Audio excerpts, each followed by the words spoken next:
அளவற்ற அருளாளனும் நிகரற்ற அன்புடையனுமான எல்லாம் அல்ல ஏக இறைவனின் திருப்பெயரை கொண்டு என் வார்த்தைகளை நான் துவக்குகிறேன். எங்களின் அன்பான அழைப்பை ஏற்று வருகை தந்திருக்கக்கூடிய எங்களுடைய தொப்புள் குடி உறவுகளான சகோதர சமுதாயத்தைச் சேர்ந்த உங்கள் அனைவரையும் வருக வருக என இந்த நல்ல நேரத்தில் வரவேற்கின்றோம். ரமலானுடைய மாதம் என்றால் இஸ்லாமியர்கள் நோன்பு நோற்பார்கள். அந்த நோன்பை இறைவன் எங்களுக்கு விதியாக்கி இருக்கிறான்.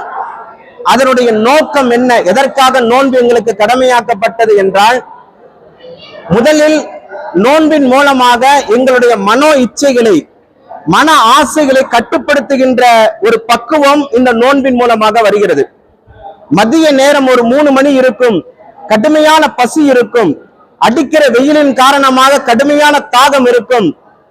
எங்க வீட்டு ஃப்ரிட்ஜில் எங்களுக்கான உணவு தயார் செய்யப்பட்டிருக்கும், சேமிக்கப்பட்டிருக்கும். ஆனால் நாங்கள் எடுத்து சாப்பிடக்கூடாது. இறைவனுடைய கட்டளை அந்த நேரம் வரும் வரை நாங்கள் எதிர்பார்த்து கொண்டிருக்கணும்.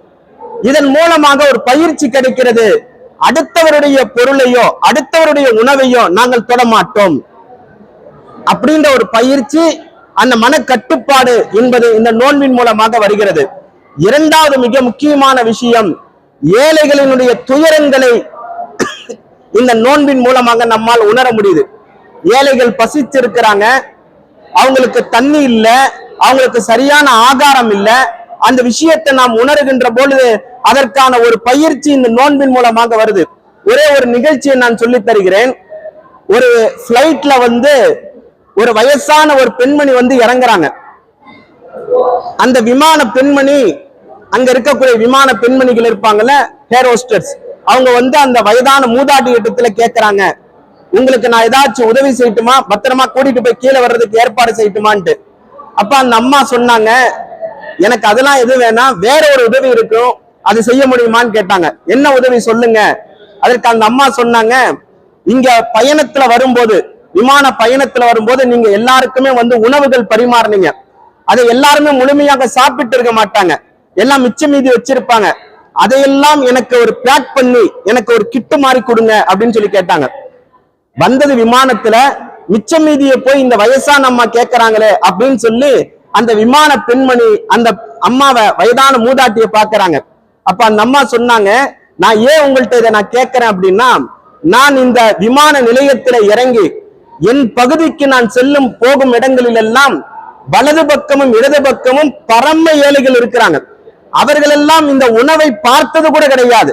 அவங்களுக்கெல்லாம் நீங்க இதை கொண்டு போய் குப்பை தொட்டியில போடுவீங்க, அது அந்த ஏழை பிள்ளைகளுக்கு, அங்க இருக்கக்கூடிய வறியவர்களுக்கு போய் சேர்ந்தால் நன்றாக இருக்குமே அப்படின்னு சொல்லி சொன்னாங்க. அந்த வயதான மூதாட்டி யாருன்னா அன்னை தெரசா என்று வரலாறு குறிப்பிடுது. நான் எதற்காக சொல்ல வருகிறேன்னா, ஏழையினுடைய அந்த கஷ்டங்களை உணரணும். அருமை நாயகம் ஸல்லல்லாஹு அலைஹி வஸல்லம் சொன்னாங்க, பக்கத்து வீட்டுக்காரன் பசியோடு இருக்கும் போது ஒருவன் வயிறார உண்ணுகின்றான் என்றால் அவன் உண்மையான இறை நம்பிக்கையாளனாக இருக்க முடியாது என்றாங்க. எனவே அந்த உணர்வை ஏதோ வார்த்தைகளால் இல்லாம உணர்வு ரீதியாக நாம் உள்வாங்கிக் கொள்வதற்கு இந்த நோன்பு மிக முக்கியமான காரணமாக இருக்கின்றது. அதே மாதிரி இந்த நோன்பின் மூலமாக மிக முக்கியமான விஷயம் என்ன அப்படின்னா, சகோதரத்துவத்தை ஒன்று சேர்க்கிறோம். நீங்க இஃப்தார் விருந்து அப்படின்ற அடிப்படையில எல்லாருமே ஒரே கொடியின் கீழ் நாம் எல்லாம் இன்றைக்கு ஒன்றாக சேர்ந்திருக்கிறோம். இந்திய திருநாட்டினுடைய தாய் பிள்ளைகளாக, இந்திய திருநாட்டினுடைய தலைப்பிள்ளைகளாக இன்றைக்கு எல்லா கட்சியை சார்ந்தவர்கள், எல்லா சகோதர சமுதாயத்தை சேர்ந்தவர்கள் இந்த இடத்துல நாம் ஒன்று திரண்டு இருக்கிறோம் அப்படின்னா, இந்த நோன்பு இந்த பாசத்தை பிணைத்து உண்டாக்கி வைக்கிறது. எனவே இந்த நிகழ்ச்சிக்கு வருகை தந்திருக்கக்கூடிய உங்கள் அத்தனை பேரையும் மனதார நாங்கள் வரவேற்கின்றோம். இந்த ரமலானுடைய மாதத்துல மிக முக்கியமான ஒரு செய்தி, இறைவன் இந்த உலகத்துல மனிதன் எப்படி வாழணும்ன்றத வழிகாட்டுவதற்கான திருக்குர்ஆன் இறக்கி அருளப்பட்ட மாதம் இந்த மாதம். அந்த குர்ஆன் தான் எங்களுடைய வாழ்க்கையின் வழிகாட்டலாக இருக்கின்றது. எங்களுக்கு மட்டுமல்ல, உலகம் அத்தனை மக்களினுடைய வழிகாட்டி பொதுமறையாக இந்த திருக்குர்ஆன் இருக்கிறது. வந்திருக்கக்கூடிய நேயர்கள், அன்பர்கள் இதை வாங்கி அவசியம் படிக்குமாறு அன்போடு கேட்டுக்கொள்கிறேன். வருகை தந்திருக்கக்கூடிய உங்கள் அனைவருக்கும் மீண்டும் ஒரு முறை நெஞ்சார்ந்த நன்றிகளை தெரிவித்துக் கொள்கிறேன். எல்லாம் வல்ல இறைவன் இங்கே ஒன்று திரளிருப்பதை போன்ற விரைவில் இந்தியாவுடைய நல்லாட்சி மலர்வதற்கும் நாமெல்லாம் ஓங்கி பாடுபடுவோம். எல்லாம் வல்ல இறைவன் வெற்றியை வழங்குவானாக. எல்லா புகழும் இறைவன் ஒருவனுக்கு. नारे तकबीर।